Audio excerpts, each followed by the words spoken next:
and Radio. It's time to jump into the luxury imports of Bowling Green, BMW, Mercedes, Sports Webb, with your host Brian Webb on ESPN Radio 102.7. Starring Vegas Frank with Against the Odds, brought to you by JBK Network Consulting. Bowling Green Fireplace and Grill presents WKU Lady Toppers golf coach and PGA teaching professional Adam Gary in Gary on the Green. The Good Fit with Jeremy Harris. Sports Web baseball analyst Danny Hartung from First Step Orthotics. WKU Sports Analysis with Garrett Browning, featuring the Culver's Player of the Week for high school athletics. And also brought to you in part by GC Cuts Gentleman's Choice Spa Salon. All phone interviews via the Linex of Bowling Green Hotline. And now from ESPN Radio 102.7, here's your host, Brian Webb. Yeah, baby. Sports Web. I hope you're not fighting the traffic because we're in here in a nice... I guess it's not really cold in here. If it was the way I wanted it, it would be like 60. But, you know, that's just me. How do you roll? Do you sleep in the cold or the warm? You like warm? I'm a warm dude. We can't live together. I know it. And Ann likes the fan blowing. I love the fan. Ann and I would get along well. Just creepy on me. It just feels real weird, man. You know, in the middle of the night, I'll kick off the covers, but I'm a warm guy. I don't know what it is. And I have to have my house 72. Her 69. It's just like, come on. I'm hot-blooded. We battle over that constantly. So you guys have nice AC in your homes. Oh, no. My apartment AC is not the good. What are you it's living not in the a greatest. shack? Come on, It's man. it's like an upstairs sort of. Filters? Oh, that's upstairs rises. That's what I always think. If heat rises, do you think heaven's hot? Yeah, I think it must be. It goes the other way on that one, Danny. That's weird. You know. That is weird. I never thought about it. You just made me question my religion. What are you doing, Danny? Yeah, you're a good right-hander, aren't you? Oh my God! Yes. That's great. Yes. So am I as well, buddy. Well, Garrett, it sounds like you need to tell your landlord to call Bowling Green Refrigeration, Heating, and Indeed. Cooling. Is what you Get that thing fixed, brother. Hey, we're going to start the night off with Culver's High School Player of the Week. And guess what it is this week, Garrett? It's time for Warren County Youth Football League signups. They're at Fillmore Park. So get that football player ready to go. You can August the 8th, 10th, 13th, 15th, and 17th. You can check them out on Facebook. And, it's a great thing. And, I mean, my kids both played, and I'm so glad. It's a lot of fun. I always regret two youth sports I never played in the area, baseball and football. And I feel like those are two of really the bigger ones here that show the most talent when they get to middle school and high school. I played soccer. You know, they're probably the two most as far as put together as far. It's starting to change, though. Soccer's really taking over. Soccer has taken over. But, it is taking over. But any of your kids... It used to be the cheapest. It's not the cheapest anymore. Not anymore, is it? It's funny how that happens. Kids have any instabilities, knee, ankle, foot, come see us over at First Step Prosthetics. Great plug. Absolutely. And you're in the town I of had to do sports. that. I want you to do that often. We've got... Gary's out tonight because he's playing in the Kentucky Open. They had a weather delay, so he may text me, and we might get him on the Linex hotline for a minute. But we've got, instead of him, we have John Riley, our sponsor, Bowling Green Fireplace and Grill, who has sponsored that segment for 260 episodes. And we got him on. Finally got him on tonight. They had the Challenge Cup. I don't know if you do this at Temple Hills. You go play another club, but they do the Challenge Cup where one club will play another club, and that's really, you guys do that? We'll do that with West Haven, and we'll do that. We have actually 3 of them. Cool. Yeah, but they don't invite me. What? You're not on the senior picks? Actually, I had the senior open our club championship all the weekend. Yeah, how'd you do? I was going to ask. I hacked it around. I shot did? 85-80. So. There's some guy listening right now. Sounds great for me. Punching his dashboard and hacked it around. I did. I hacked it around. 86 is my best round. I went on the last hole in my round. I shot at 85. I went bogey, triple. Yeah, triples. Snowman will do it too. And I'm not talking about the Smokey and the Bandit snowman. I pumped 2 out of bounds. Oh. Hit my next tee shot. So I'm laying 5. Hit the next one on the green and made the putt. I was going to say 8 with that's pretty good. No, that'd been a birdie. That would have been a bird. I mean, you really recovered well. Yeah, it's all right. But Yanked 2 in the woods.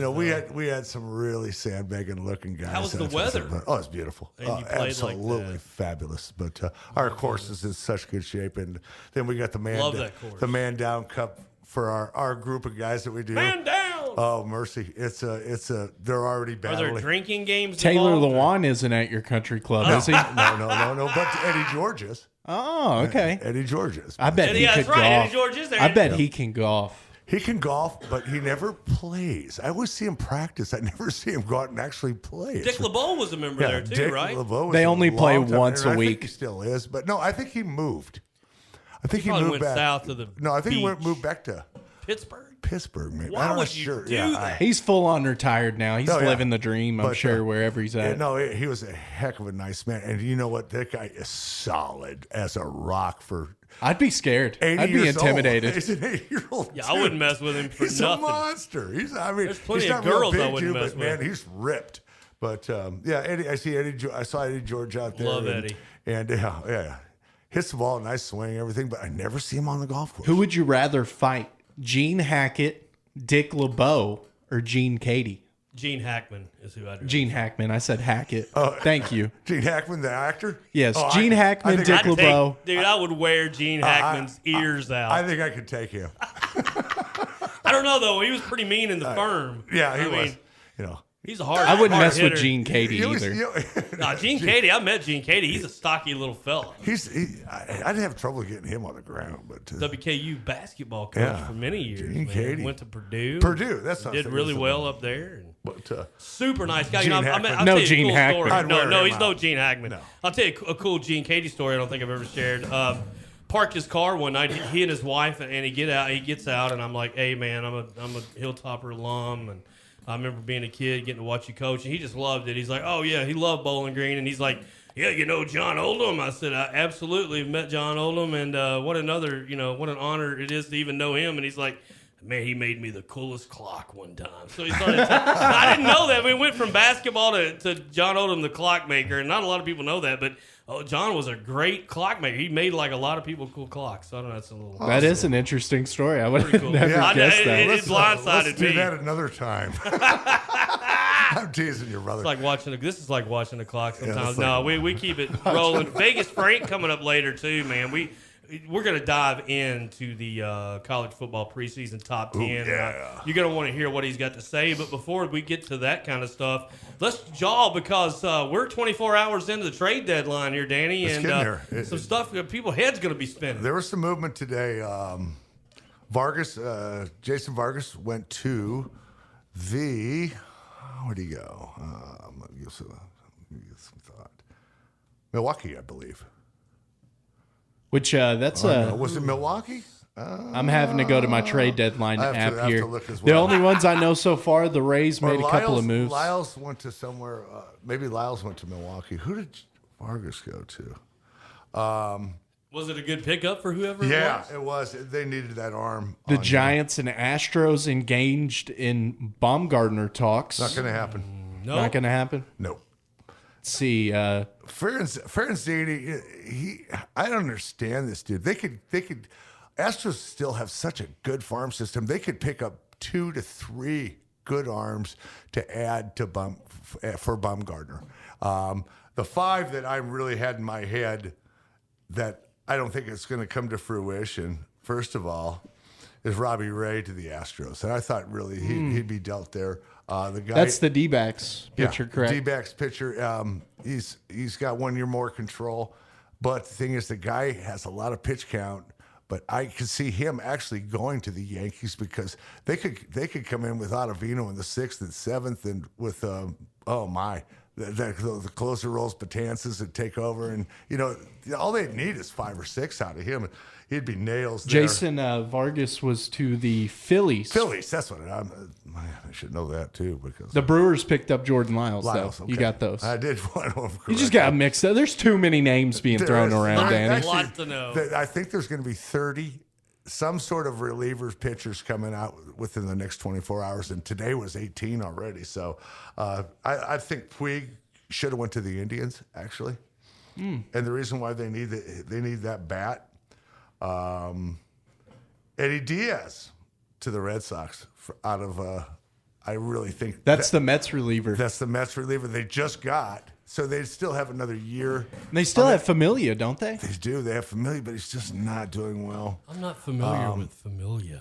he should. He's not very good. Yeah, you don't have to worry about it. And then Felipe Vasquez, the Dodgers should just pull all the stops out because they need a left-handed reliever. Kelly Jansen, that guy would be nails. I mean, that team's already that good, but they're kind of slipping the last couple of weeks. They're old Los Angeles Dodgers, but they had such a big lead on everybody else. They should be fine, but they sure could use that left-handed reliever out of Felipe Vasquez. And my last one was Mike Minor from the Texas Rangers over to the Yankees. I think he would be a solid 2 or 3 there with CC not pitching so well. Tanaka get knocked around. He goes in and out. He does, man.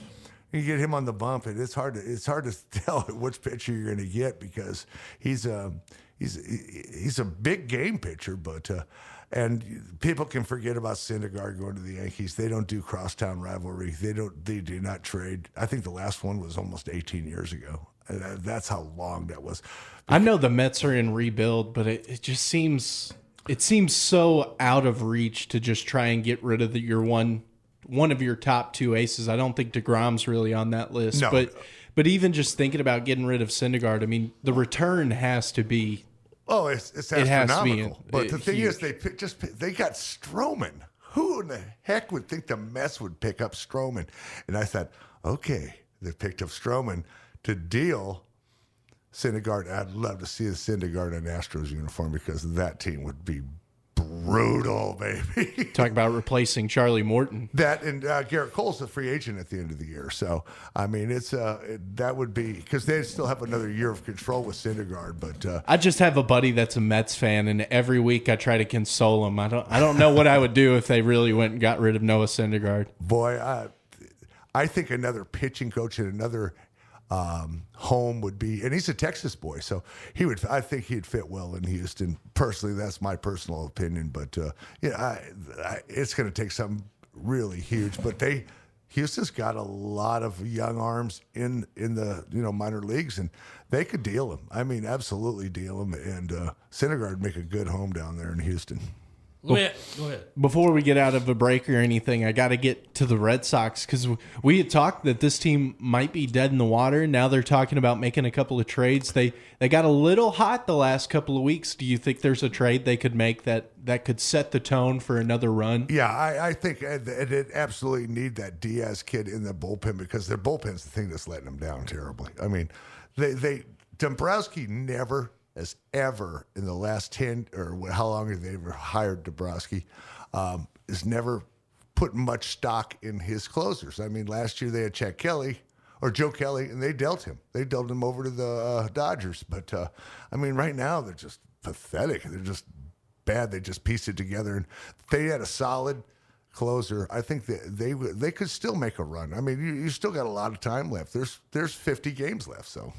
I got one for you, Danny. And basically where I'm coming at for this is to see what your sentiments are on it. And Garrett, you chime in on this, please.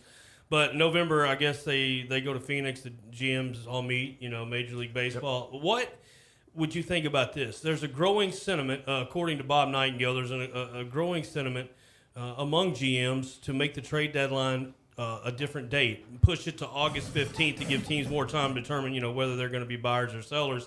In light of slow activity. Do you think that's a good move? Before you answer, Bobby Knight was writing articles about Bob Nightingale. No, he said Nightingale. His cousin, Nightingale. Just making sure. Florence's uncle. You could extend that another 2. Come on. That's the original nurse. Another 2 weeks would not hurt because guys, the people like San Francisco, they're hot right now. They're playing really good baseball, but they're only 3 games above 500. I'm going to give San Francisco a week, and I guarantee you by the time that they're going to drop below 500, and that's when, they should have traded Bumgarner. And then Ferenziti's going to look like a moron because they didn't get something for him. And otherwise, he goes free agency next year, and they get nothing out of him. But another 2 weeks, I think, would be a really good idea. Because there's so many people right now that are at 500 within 4 games of a wild card. So you're gonna bank all your thing on a wild card game for 1 game, and then you go face the Dodgers, or you're gonna go face the Yankees, or you're gonna go face St. Louis or the Cubs. I just, to me, some of these teams just got to face reality and say, all right, we did real well this year, but we can build up for next year. People like the Reds, you know. I think they should deal Iglesias. Tell you the truth, they get 2 good arms for him. Well, in a team like Tampa Bay that had been so hot for the last couple of months, and then all of a sudden they hit this huge cold stretch. Yeah. You give them 2 more weeks, and all of a sudden they're out of the wild card race. You know. Then you're gonna start dealing and build your squad up for the following year. 2 weeks. April 15th would be, or excuse me, August 15th. I'm always thinking of tax day. Tax day. But August 15th or 14th or whatever would be an awesome time, and I think they should do that. And it would be a great idea, and I guarantee you, the owners and the GMs would love that. If there's a date that spontaneously triggers anger, it would be April 15th. That's what everybody's that's face. when all the players are starting to write checks. You just see blood red when somebody drops April 15th. Plus, like, March Madness is over with. Yeah, there's no football. It's a lull right there. It's all baseball. It's like baby. the end of the world there. No for about NBA 2 playoffs. weeks. Yeah, exactly. There's nothing, man. So funny. You just got baseball. Well, listen, let's take a break, guys, and let's come back and talk fantasies. I mean, fantasy football, that is. Don't go anywhere. Sports Webb coming right back at you. ESPN 1027. Yeah, buddy. Luxury Imports of Bowling Green is doling out dream deals on summer scorchers at the Mercedes-Benz Summer Event. Now through the 31st, lease a 2019 C300 sedan from $399 per month for 36 months with $45.43 due at signing, or go back to school on a family hauling 2019 GLC 300 SUV, lease from $419 per month for 36 months with $45.83 due at signing. The Mercedes-Benz Summer Event only lasts through the 31st at Luxury Imports of Bowling Green, 325 Three Springs Road, luxuryimportsofbowlinggreen.com. This is a Morgan & Morgan consumer message. I'm John Morgan of Morgan & Morgan. I am often asked, what is the value of my case? The answer, of course, depends on your injuries, liability, and the damages to you financially. And it also very much depends on the law firm you hire to represent you. Many times, firms are hired without much thought or research. All firms are not the same, not even close. I know of firms and lawyers who haven't tried a case in years, maybe never. The insurance company knows who they are too. Some lawyers need the money more than you do. Go to forthepeople.com and look at our verdicts in court. Here you will see injuries just like yours. You will see what the insurance company offered and, more importantly, what a jury decided. You will have an idea what your case may be worth in our hands. And just because you've already hired a lawyer doesn't mean you can't fire them before it's too late. For over 30 years, Morgan & Morgan has been here at your time of need. There's only one Morgan & Morgan. On your cell, dial pound law, that's all. Offices, Bowling Green. Bowling Green Refrigeration, Heating, and Cooling is a very reputable HVAC company with over 25 years of keeping those of us in South Central Kentucky's comfort their concern. And right now they have a rare opportunity to join their team. Are you a licensed HVAC technician or journeyman? Are you currently in this industry and don't feel challenged? If so, Bowling Green Refrigeration, Heating, and Cooling would like for you to come by their offices at 130 Vanderbilt Court and apply in person for this rewarding extenuation of your career. Bowling Green Refrigeration, Heating, and Cooling team members enjoy excellent benefits including competitive wages, cell phone, company truck, uniforms, paid holidays, paid vacations, insurance, just to name a few. If all this sounds good and you're a licensed and highly motivated HVAC journeyman and would like to inquire about joining this established company, you can also give Brad Thomas a call at 270-782-5391 and schedule a time to sit down with them. Equal opportunity employer.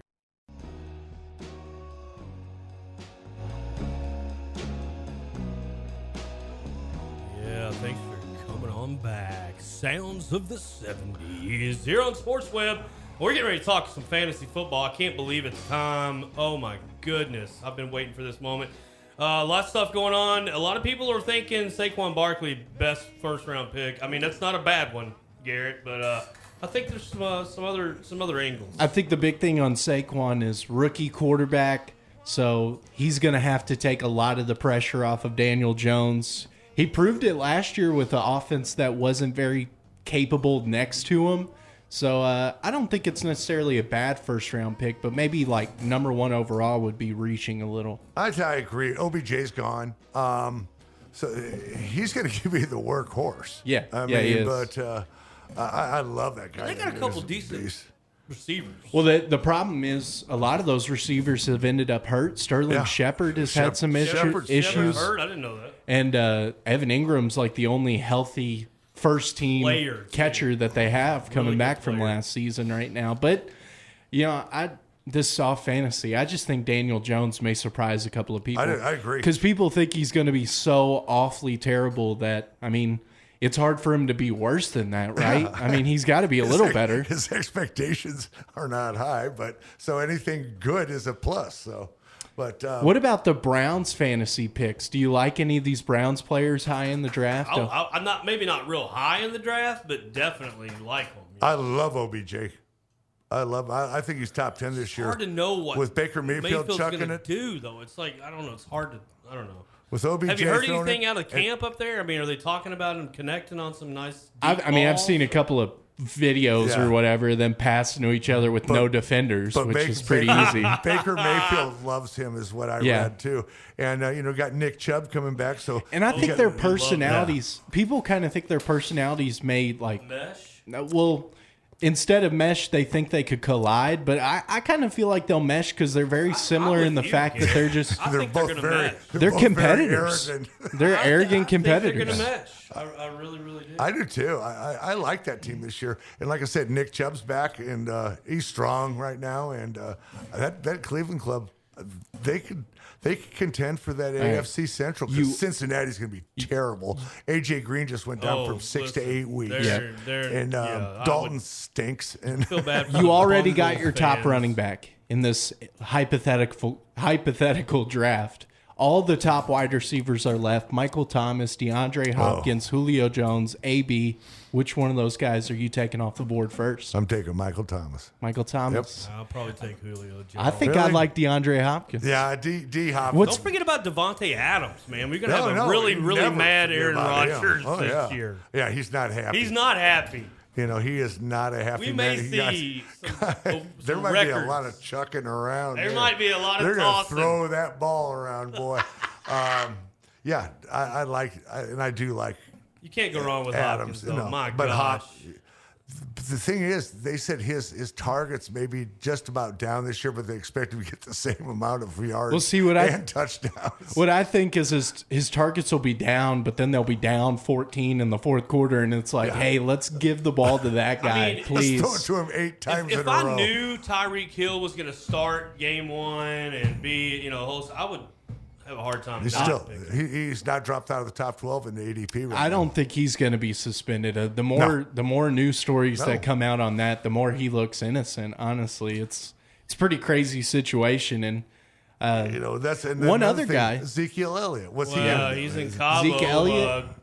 No más tequila. And he's hanging out with I'm working out. Him and Hagar chilling. And what about Kareem Hunt for the Browns? Is he going to make a big impact? Is he going to play? I just don't see how he's going to be back to championship form. Well, I'd love to see him tear it up. I'm sure he will at some point in the season. Awesome sleeper there, boy. Yeah, I would. With Nick Chubb there. Oh my gosh. My number one sleeper running back is Philip Lindsay. That guy is a motor. Well, and you got to believe the Broncos, they're similar to the Giants in that new quarterback. They don't have a lot going on. Joe Flacco, I assume, is going to start over Drew Lock or whoever. I agree. Yeah, I'm sure they got him. You still think Philip Lindsay's going to be a workhorse? They won't win 5 games. They won't win 5 games. Their defense alone might let them win 5. Will be. I'm going to give you a sleeper right now, running back, because they cut. They cut the kid out of Detroit. Is that Kerryon Johnson? This guy is going to be the workhorse. He got some playing time last year. Oh, he got a ton last year, but looked pretty good. What about Gurley though? His stock to me is just dropping a lot. I don't know, man. That's a bold statement. That guy. He is. He's got arthritis. Yeah. Oh man. The guy. I'm 62 and I have arthritis.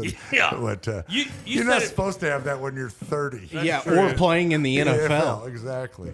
But Kerryon Johnson, I'm gonna. That's a good. You sleeper. can roll tape that's on a me good, right now. No, that's a good sleeper. I like it. I wouldn't have thought of that. I'm gonna try to get him at least in the 4th round. You want James Conner in there? James Conner. You want my sleeper? James Conner. Derrick Henry's getting at least 17 carries a game this year for the Titans. Yeah, I was gonna gravitate to ask you about the Titans running game. Well, I think last year they were slow to kind of integrate him into the offense as far as, hey, you need to get 15 touches a game. There were games he didn't. Just plain and simple, he didn't get 10 touches. But you got Deion Lewis as a backup. But and he's still, his skills really haven't diminished that much. But he's still a weapon too. Just coming out of the backfield, you could either hand off to him or shake a short pass over to Deion. It just hurts when you pick one of those running backs from a 2 running back system, because it seems like any week that I pick that one running back, it's the week he gets 5 touches and the other one gets 20. You handcuff him and play them both. You can't go wrong with McCaffrey, obviously. We know that. I think he to me, he's the top 3. Yeah, he's listed top 3 in most of your mock drafts. But I'll tell you this much: you talked off air about it, and we chatted during the break. What are we going to see of Le'Veon Bell this year? And you're really high on him. I'm really high on Lev Bell this year. They said he put on some pounds on the lower half. He looks strong. He's running upright. He uses his blockers by putting his hands on the back and pushing him into defensive players. He makes moves unlike anybody else. This Le'Veon Bell, I'm really high on him this year, and if I get a chance to get him, I'm going to take him. Yeah, absolutely. And I'll tell you what, if he's still there, I'm taking either Mike Evans, if he's still there, as a second or third wide receiver, and then I'll also really, really, really like Juju Smith-Schuster. Oh, it's one of my favorites. You got to have him on your team. If he's there, he's going to be the starter. If he's there, he's going to be the star. Antonio Brown gone, a really upset Roethlisberger with a lot to prove this year. Yeah, that is true. They were underperformers last year, and he's going to give you a whole lot of production. Juju Smith-Schuster, a friend of mine, Ross, got him last year, and I'll tell you what, that was one of the best picks he made. He got him in the 6th round. I think one of the big reasons they were underproducing was you expected AB to be there. You expected Le'Veon to be there. And maybe this year you had already planned ahead that, hey, AB's not going to be here, Le'Veon's not going to be here because of free agency, whatever. And they had these guys in waiting, Juju Smith-Schuster, James Conner. And last year, Juju was ready for that fire. James Conner, he was pretty ready too. He did pretty well. But this year, another year under that system, and now they're full on the stars. Yeah, exactly. They're the guys in their system. They're the starters. They're the A players. So if you're in a league like I am, where it's like people have their switchblades out, and it's like really tense. It's literally why I left my league. You're a Jet all the way. So basically, if you get to a situation like that, and they're scarce. You cannot go wrong with Stephon Diggs and George Kittle as a tight end and a wide receiver. George Kittle. You got to like out George of the University Kittle. of Iowa. Man, what a player that guy is. He just reminds me of a young Witten. And don't forget about Mr. Thielen either.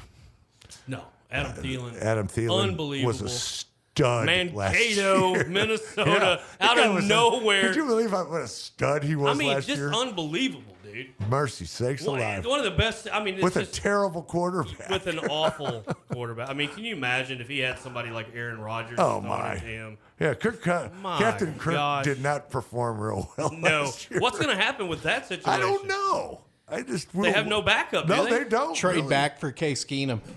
Oh my God! Wouldn't it be funny if that actually happened? Is there a quarterback out there other than Tannehill backing up Mariota? Is there another quarterback out there that they could pull a trigger on? Matt Hasselbeck, Joe Flacco, Trent Dilfer, Bartles and James. Maybe he's not that bad. Maybe if the Raiders, can't build a team around if the wheels fall off the wagon for the Raiders coming into the first part of the season, maybe Derek Carr gets on that trade block all of a sudden. Man, there are a lot of things have to happen. They drafted a quarterback, didn't they? I feel like they did, but I can't remember now. I can't remember who it was. Yeah, was it Hogan? No. Yeah, maybe. When they moved to Vegas. 2020, they'll actually be. They're in the process of building. It's almost done, I think. Cool. Well, they should have fun there, boy. That'd be a blast. I love it. We've got just a couple of minutes left here. I guess, who's your kicker? Mostly leagues have taken out the kicker option, which I was like Seabass. And I've actually just forgotten the kickers' names after last year. Did Sebastian Janikowski, did he retire? Surely he retired. I think that was his last year. Please. Surely. I hope so. I'm just tired of looking at him on my screen. I'm like, dude, how are you an NFL player? Just look at you. God rest his soul. He does remind you of Jared Lorenzo. He used to sit up because he had gout. I know. Just from quaffing too many beers. I was going to say, I would hate to see what he would do to a beer can. It'd be the same thing if Andre the Giant walked in the room. But who's my favorite kicker? I'll still take Tucker out of Baltimore. Give me yeah, you got to. I always go hometown favorite, so I just go Titans kicker. Yeah. So that way, if he misses a kick in the game, I have a real reason to just be totally upset.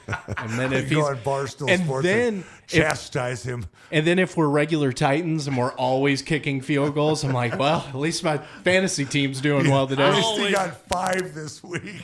I always loved David Greenacres, the Kentucky boy. You know, he was great for the Eagles. I didn't know he was a Kentucky guy. Yeah, Kentucky boy, man. What? Really, really cool. Oh, he was a Garo Upremian guy. Ever see him try to throw? I can't believe we're talking My little kickers. sister threw better. If you could only pick one fantasy player, who would it be? Only one. We should do this for all time. It was a one man team, and all you could pick of all time. I don't care. Yeah, for all time. If you just pick one guy, if our fantasy league consisted of one player, it didn't matter what it was. Because he won me the league that year. Chris Johnson, 2,000-yard season. Oh, that was a good one. I'll take Barry Sanders. Barry Sanders. Can you imagine what his fantasy points? I would take Walter Sweetness. Yeah, I'd love that too, man. That was my coin flip right there. Was it? Oh, yeah. Barry Sanders or LaDainian Tomlinson back in the day. Boy, mercy sakes. I hated LaDainian Tomlinson because he ran all over the Titans every year. Fun to watch, man. Had that just completely darked out face mask. The visor thing. You couldn't tell. Hey, roll down your window before you talk to me, bud. Yeah. Hey, last question.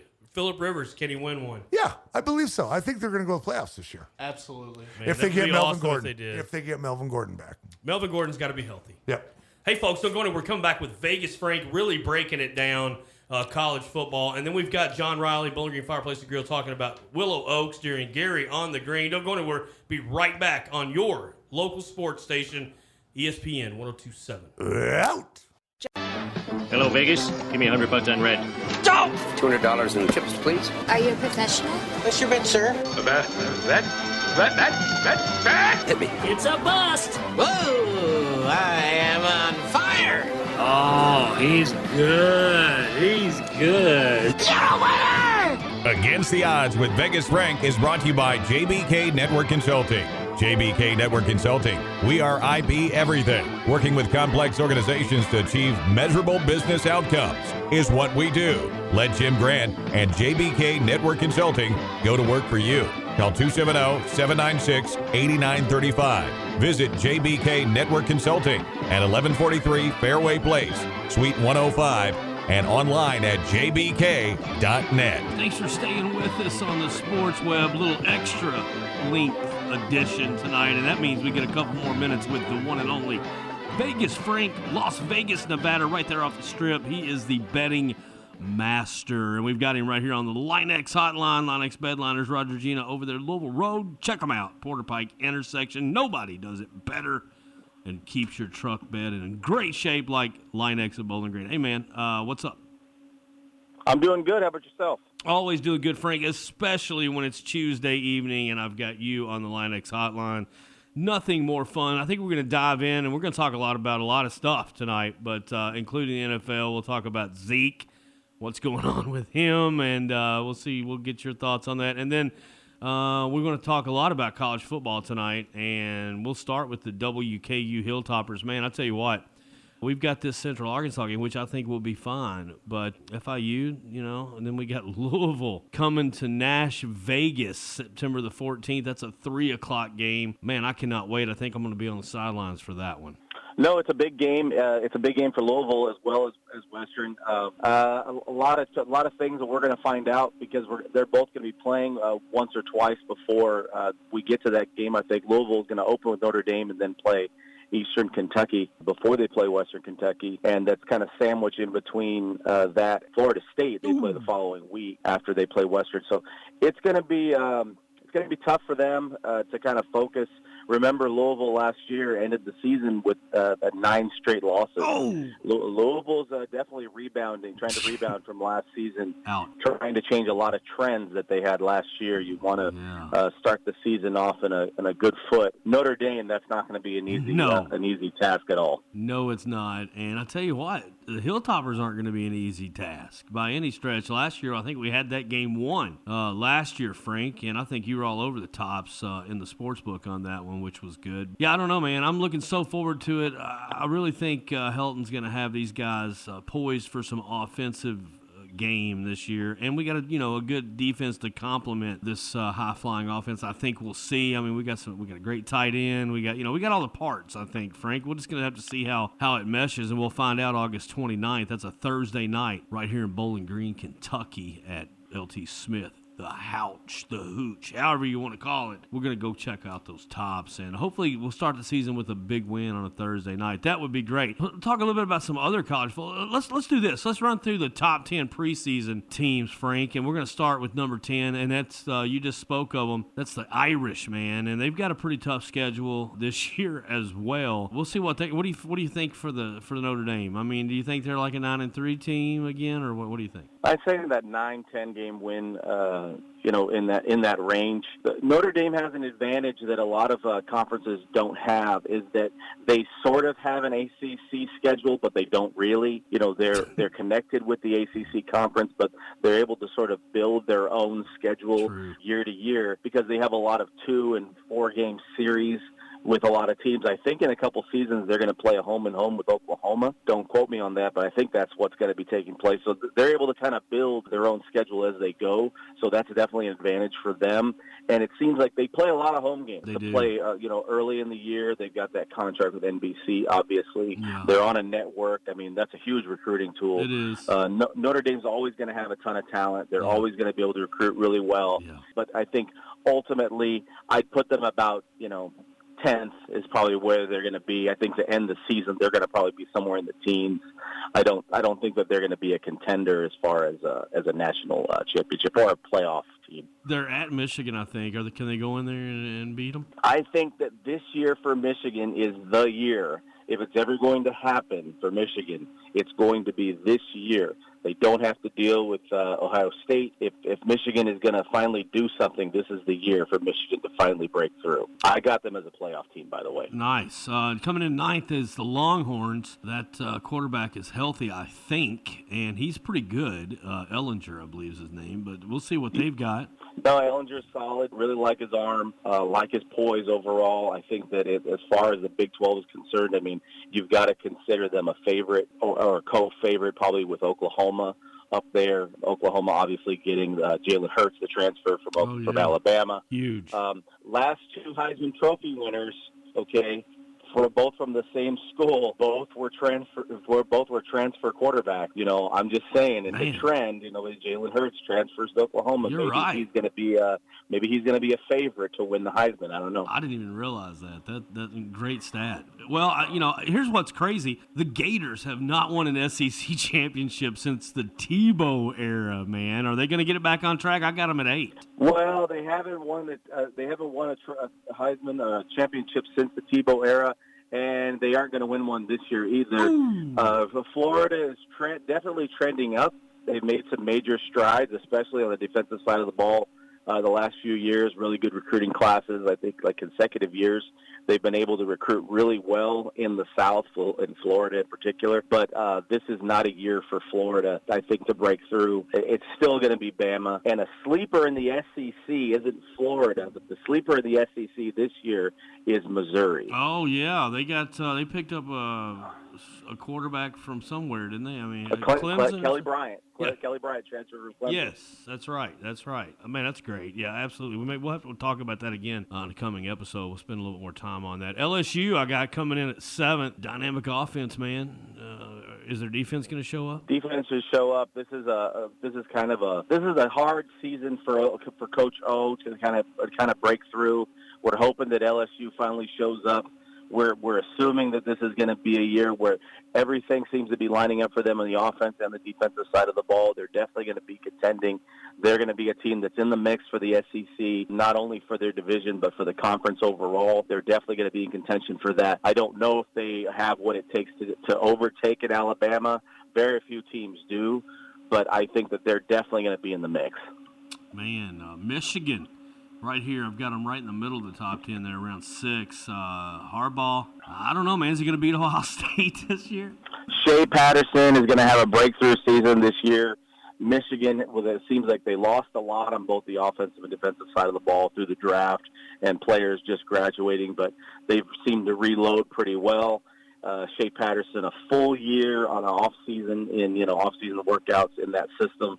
I think that Michigan's going to be very productive going forward, and I like them for the playoffs. Oh, that's a good point, though. I like that. Oklahoma, I mean, any way that they just keep rolling Heisman Trophy winners through there, or what's up? Yeah, Lincoln Riley's going to keep building his resume for the Cowboys when they hire him in a year. Lincoln Riley's going to keep building that resume. He's going to produce, I think, a third Heisman Trophy winner. I like Jalen Hurts as a preseason favorite for the Heisman Trophy. Man. I mean, you're not going to get really good odds. I do have some odds like later on in our time together today. I do have some futures odds for some long shots to get some good value on.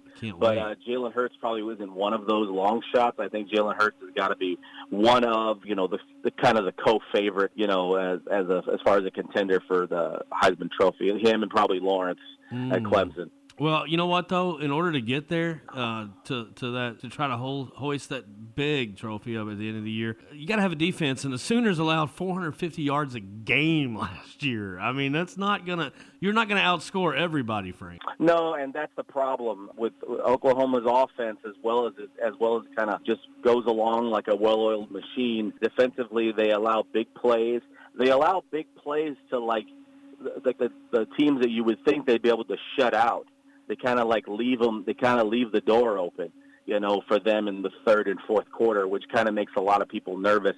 Definitely makes people that are in my line of business with investment, makes us definitely sweat a little bit.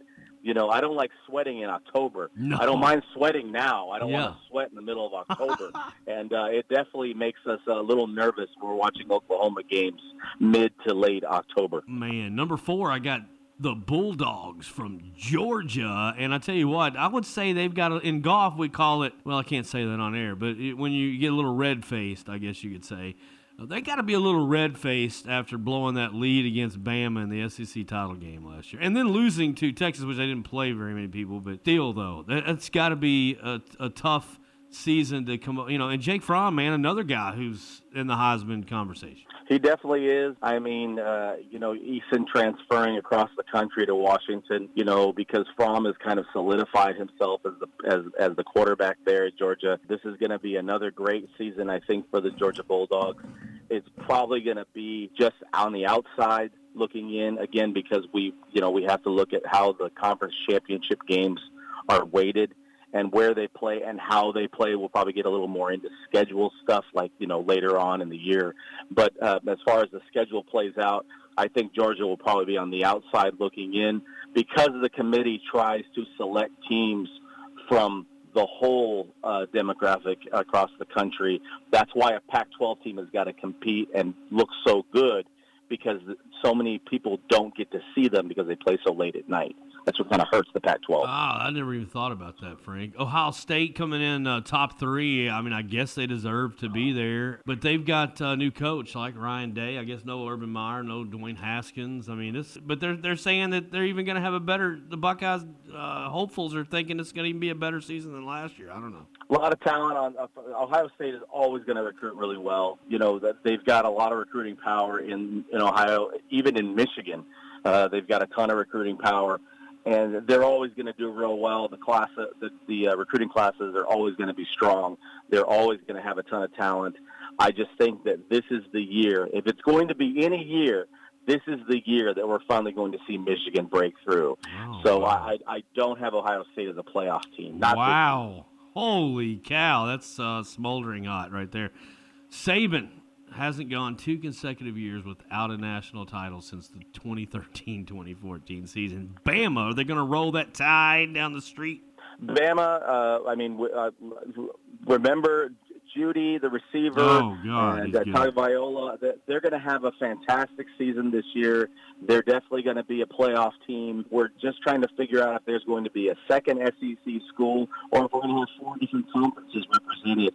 Because I don't think we're going to get multiple teams from one conference. I think we're going to have 4 different conferences represented. Wow. Bama is going to represent the SEC, and Bama is definitely going to be a playoff team. I don't know if they're going to get to and win the national title, but I think that they're definitely going to be in the mix, and they're a playoff team. Saban will be motivated this year. I mean, I'll tell you, if somebody held a sugary treat in front of me and said I had to pick one, I would say I think the Tide might win it all this year. I mean, that's just me. I mean, Saban, when he gets hungry, you never know what's going to happen. The guy eats like the same thing for lunch every day. I mean, literally, he wouldn't eat if somebody didn't make him eat. That's how focused this guy is. Clemson coming in number 1. I do think we're going to see these two battle it out for the crown, but I don't know. We'll see what happens. What are your thoughts on the Clemson Tigers? I think that Clemson's poised to repeat. I mean, unless we see something drastic happen over the course of the year. The ACC overall, I feel, is a little bit down, and I think Clemson is focused, motivated, and I think that Dabo's going to have them ready. And I mean, Trevor Lawrence is just a freak. I mean, just think about other positions. I mean, they're on both sides of the ball. They're stacked. I love Etienne. I love the skill players that they have. They did lose a lot of the defensive line and the defensive front seven. They did lose a lot through the draft of this past year, but Clemson's loaded, and I think that they're going to be about as successful as Trevor Lawrence is able to take them, and I think they're going to be in a good spot. I think that they're going to win the ACC, so that's automatically going to put them in that mix for a playoff spot. Last note on college football, I will say this. I'm not going to go through all of them, but I can tell you the top 5 most watched games according to Sports Media Watch, and that would be number 1, 25 million viewers for the Clemson Alabama title game, and I think that's including streaming on that one. But the second came in at 19.1 million, Bama versus Oklahoma college football playoff series, and then number 3, Bama Georgia SEC championship got 17.5 million viewers. Clemson and Notre Dame semifinals got 16.8, and then Ohio State comes in at 5. Against Washington in the Rose Bowl, 16.8 million viewers. I don't think the numbers are down in college or pro football. I'm sorry. No, you're absolutely right. College football has definitely earned their own seat at the table as far as viewership goes. People have all types of different platforms for them to watch college football. You know, they've got like a YouTube subscription they watch stuff through, and streaming-wise. And college football is, I mean, the popularity of college football has just gone up over the last 5-6 years. It's grown by leaps and bounds, and it's not slowing down. No, this train is not stopping. You're listening to Vegas Frank. Man, we really dug into college football. We got some time left, though. We're going to talk a little NFL. What's going on with Zeke, man? I don't understand. That's my team, man. Well, right now, Jerry Jones has kind of said that they didn't need a leading rusher in order to win a Super Bowl. What an idiot. You know, it's going to be, you know, sort of like a standoff, like trying to figure out who's the alpha. I mean, let me ask you, because you're a Cowboys fan, would you rather have them sign Zeke or would you rather have them sign Dak? Man, honestly, I'd rather have them sign Zeke, man. I mean, you got to have somebody can ground and pound, and you know, I love Dak. Don't get me wrong; he fits in almost every model, and as a winning quarterback. But if you don't have that established ground game, you can't throw the ball. He'll be running it all game long, and you cannot sustain an NFL season taking those kind of hits on the outside. Well, I agree with you. I think that after the first, we get into when the regular season starts, and they haven't made any headway on a contract because he wants a new deal. I think that once they get into the season, if there is no contract signed, I think that there's going to be something settled quickly. And, I mean, it could be a 1 or 2 year thing that they try to renegotiate after 2 years, but they're going to try to get him signed, and they're going to try to get him signed as fast as they can. Because I don't think that I think that Zeke creates the pace for what the offense is trying to create, and that line with Zeke playing together, and when they're in sync, it makes everything easier. You know, like they say, flowers cover a multitude of sins, you know, when you've upset your girlfriend. Well, the running game covers a multitude of sins, you know, when everything else isn't working. So they need to get that fixed. And maybe Jerry Jones could buy Zeke some flowers. That's going to have to do more than that. Man, let's talk a little bit real quick fantasy football-wise. We're setting in the we're setting it at Caesars doing our own personal draft. Who goes up first when Vegas Franks picks up? Who you taking? Well, I'm hearing a lot of momentum right now for Saquon, and I guess I would lean towards Saquon Barkley just because he's young and he's got the young legs. But the way that fantasy football has sort of evolved, you'd be looking at receivers. It's become very popular. Travis Kelce, a tight end, has become very popular. But, Le'Veon Bell, I guess, it sounds like he's issued public apologies to fantasy owners. Maybe he's out to prove that he's a good selection, for that number 1 or 2 pick overall. But you know what? He could be real productive. I'm taking McCaffrey or Kamara before I take Le'Veon Bell. I would take McCaffrey before Kamara, but I would probably take either one of them before Le'Veon. I just would. And I would throw Saquon in the mix too. I mean, Saquon, if he's there and you don't take him, you're going to hate yourself because that guy. I mean, he is nothing but a fantasy point tallier. I mean, he gets it going. I mean, it doesn't matter. His production is amazing. Receiver-wise, I mean, I got to say, and this is going to sound weird, but I think I would probably go with, Devontae Adams. I mean, you've got a healthy Rodgers and a really upset Green Bay Packers team. I think they're going to do a lot in the offensive. And Juju, I love Juju. I don't know about ODB and how that's going to work out. Julio, always a great pick if he's open. Tyreek Hill, I mean, you would think would be also another good pick there. I don't know. I mean, who are you taking? Michael Thomas? I mean, I don't know. I love Michael Thomas. I think he's just consistent, and he's very reliable. Not a lot of drops. I get concerned with those trends in that way, to where the quarterback and the receiver don't have a lot of chemistry. But it seems that Baker has developed some early chemistry with OBJ. So going forward, I think if you're taking Odell Beckham Jr., it wouldn't be a bad idea to take Landry in like a 7th or 8th round to sort of offset that, because I think there's going to be weeks where Landry has a big game and OBJ has like a touchdown and 40 yards. You're right. It sort of offsets it a little bit. There is so much available in the receiver. I mean, you're talking about guys we haven't even mentioned: Stephon Diggs, Edelman, Amari Cooper. We're not even talking about those guys. Brandon Cooks. I mean, there is so much out. Adam Thielen. I mean, there is so much out there. I'll tell you what, those sleeper wise, and we'll have to start turning it down a little bit here. We're getting close to the end, but some guys like, as far as running backs go, sleepers, man. If you don't have Phillip Lindsay in your core, I mean, my gosh, that guy can come out. He can just do some amazing things. And then there's some other guys that you just like you wouldn't think of getting early, but I like Tariq Cohen. I mean, that guy's awesome. The Bears are going to be decent. You got Alshon Jeffrey, another receiver there. Mark Ingram, another running back. I mean, there are so many. But quarterback-wise, I'm probably taking Pat Mahomes. Yeah, I think that Mahomes will definitely kind of take a downturn as far as the overall production. He's still going to have a lot of the yardage. I don't know if they're going to have the touchdown production that they had the previous year. Just because historically, I think of like the 5 offenses that would average in those kind of range of numbers that the Chiefs produced last year, all 5 offenses the following year all had a drop-off. So I think that it's hard to produce that again in back-to-back seasons. Think about the fact that he threw for as many touchdowns as he did. They're putting up video game-type numbers. Yeah. The schedule's going to be tougher for them this year. True. A lot of people have a full season of seeing the film that they do with Mahomes. He's a freak.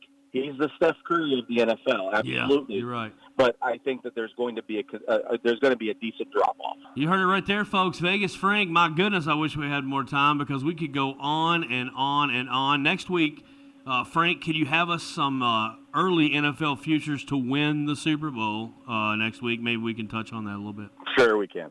I love it. You got anything UFC here before we wind it up? We got a minute or two left. Cyborg feels like getting picked on by Dana White, that he's bullying her. But, I mean, this is sort of like just coming back around full circle to her. She didn't want to negotiate for the longest time and fight the fights that he had asked her to. She wanted to fight where she wanted to. He gave her everything that she wanted, and now she's unhappy. So it sounds, typical of a lot of fighters is that they don't really know. They're sort of like in limbo. She didn't look great against Nunes, obviously, getting knocked out. So it's going to be tough for her going forward. She's got to be a little bit more flexible if she wants to get the fights that she wants. Man, you hear in Major League Baseball wanting more money. You hear this or that, and all these players, NBA, blah blah blah. Nobody's got it any harder than an MMA individual. You know what I mean? They got a tough life. Well, yeah, and I mean, they're always training. Always. There's no off season for an MMA fighter. Beating themselves they've got to fight injured. They've got to fight. They've got to fight. With rehabbing. So I mean, there's nothing like that sport. There's no off season. And the money's, unless you get to the pinnacle, the money's not earth shattering, life changing in most situations. No, you're right. You have to put in your time to get to that point. You do. And you don't hear them crying much. So maybe some of these other athletes can learn vicariously through UFC and MMA fighters. Hey, Frank, you're an MMA fighter, buddy. It's just all odds. It's odds, and you're good at it. Appreciate you, man. Appreciate JBK Network Consulting as well. Good talking to you. We'll talk to you soon. All right, thanks for listening to the Sports Web. This is Brian Webb, ESPN 102.7. You're playing golf, and you're going to like it. Time to go home there, boss. I can make it across. Well, then do it. We got all of that. Why didn't you just go home? That's your home. Are you too good for your home? Answer me. Knock it on. Let her rip. It's in the hole. By the way, what did Mr. Webb shoot this morning? It's time for Gary on the Green. Gary on the Green is brought to you by Bowling Green Fireplace and Grill on Old Louisville Road and online at bowlinggreenfireplace.com. Call 270-495-1131. You heard it right there. It's time for Gary on the Green. But guess what? He was playing the Kentucky Open, so we got with John Riley over at Bowling Green Fireplace and Grill, our sponsor for Gary on the Green. Welcome to the Line-X Hotline, and welcome to the show, John. Thank you, Brian. It's an honor. Oh, man, it's our honor, and we want to, first of all, thank you all for sponsoring this awesome segment with free golf tips, and nobody better than Adam Gary to do that, and it's great having you on. Been trying to get you on for 3 or 4 years. Finally got the trigger pulled. I want to have you back on sometime to talk some football, because you got a good football mind. You just got a great sports mind in general. Could probably do this show better than me, but I wanted to highlight on the Challenge Cup, which happened this weekend, and I think Willow Oaks took on Franklin Country Club, and Willow Oaks prevailed. Highlight some of the players on there. I know Bart plays, and Timmy, and some great guys up there at Willow Oaks that are just, what a great golf course it is itself, plus just all the members are awesome. Take us through a little bit of this Challenge Cup, man. So we play Franklin Country Club. It's a home and away series every year, and it's bunch of good guys and a really good club, a good course. This year's matches were unusually lopsided. It's usually a very competitive match. We have a very strong team this year with an excellent young group of players, and of course our senior team is loaded. So we had a good time.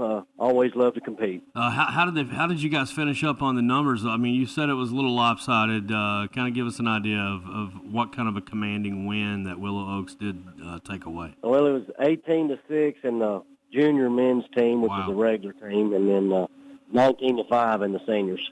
What about give me a couple of the junior team that really excelled and came out of this thing with some really good rounds? Well, there were several of them that went undefeated. Wow. And I'm gonna leave some of them out. Sure. But I'm sure Adam Houchins, player, Ryan Harris, Chad Fisher, and Jamie Frazier, Spencer Bott, Jonathan Belcher. The team's just loaded. Wow. Yeah.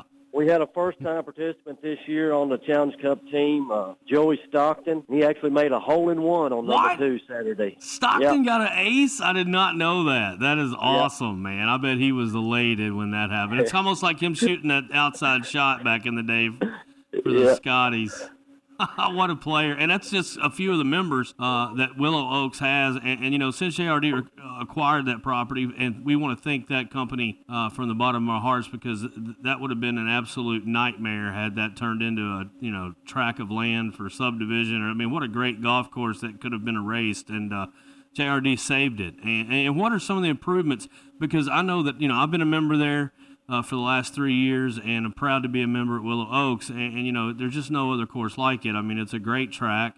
It's a player's course, and the greens are unbelievable, John. And what are some of the things a new prospective member might come up there and enjoy?